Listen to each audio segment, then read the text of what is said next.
Kejadian pasal 11 ayat 1-9. Menara Babel. Adapun seluruh bumi, satu bahasanya dan satu logatnya. Maka berangkatlah mereka ke sebelah timur dan menjumpai tanah datar di tanah Siniar. Lalu menetaplah mereka di sana. Mereka berkata seorang kepada yang lain, "Marilah kita membuat batu bata dan membakarnya baik-baik." Lalu bata itulah dipakai mereka sebagai batu dan tergala-gala sebagai tanah liat. Juga kata mereka, "Marilah kita dirikan bagi kita sebuah kota dengan sebuah menara yang puncaknya sampai ke langit.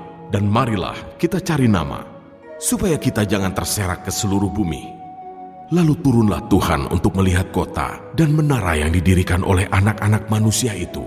Dan Ia berfirman, "Mereka ini satu bangsa dengan satu bahasa untuk semuanya. Ini barulah permulaan usaha mereka. Mulai dari sekarang, apapun juga yang mereka rencanakan, tidak ada yang tidak akan dapat terlaksana. Baiklah kita turun dan mengacau balaukan di sana bahasa mereka, sehingga mereka tidak mengerti lagi bahasa masing-masing.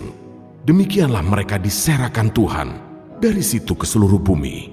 Dan mereka berhenti mendirikan kota itu. Itulah sebabnya sampai sekarang nama kota itu disebut Babel. Karena disitulah dikacau balaukan Tuhan, bahasa seluruh bumi. Dan dari situlah mereka diserahkan Tuhan ke seluruh bumi. Ayat 10-26. Keturunan Sem. Inilah keturunan Sem. Setelah Sem berumur 100 tahun. Ia memperanakan Arpaksad 2 tahun setelah air bah itu. Sem masih hidup 500 tahun setelah ia memperanakan Arpaksad.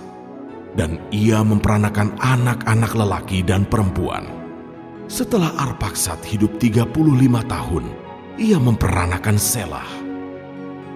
Arpaksad masih hidup 403 tahun setelah ia memperanakan Selah.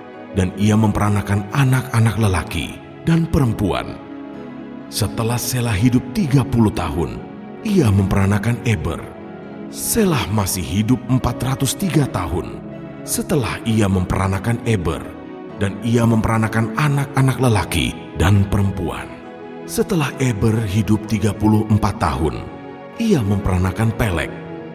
Eber masih hidup 430 tahun setelah ia memperanakan Pelek, dan ia memperanakan anak-anak lelaki dan perempuan.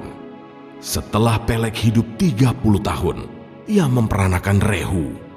Pelek masih hidup 209 tahun setelah ia memperanakan Rehu, dan ia memperanakan anak-anak lelaki dan perempuan. Setelah Rehu hidup 32 tahun, ia memperanakan Seruk.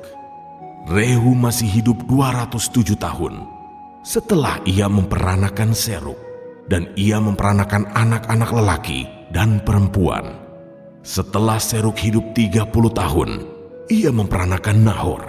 Seruk masih hidup 200 tahun setelah ia memperanakan Nahor, dan ia memperanakan anak-anak lelaki dan perempuan. Setelah Nahor hidup 29 tahun, ia memperanakan Terah. Nahor masih hidup 119 tahun setelah ia memperanakan Terah, dan ia memperanakan anak-anak lelaki dan perempuan. Setelah Terah hidup 70 tahun, ia memperanakan Abram, Nahor, dan Haran. Ayat 27-32. Daftar keturunan Terah. Inilah keturunan Terah. Terah memperanakan Abram, Nahor, dan Haran. Dan Haran memperanakan Lot.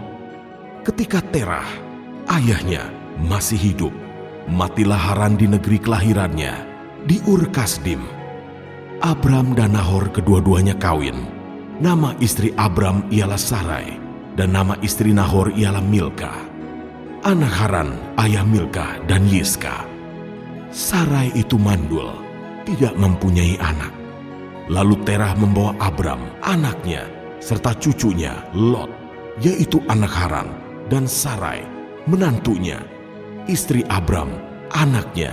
Ia berangkat bersama-sama dengan mereka dari Ur Kasdim untuk pergi ke tanah Kanaan, Lalu sampailah mereka ke Haran dan menetap di sana.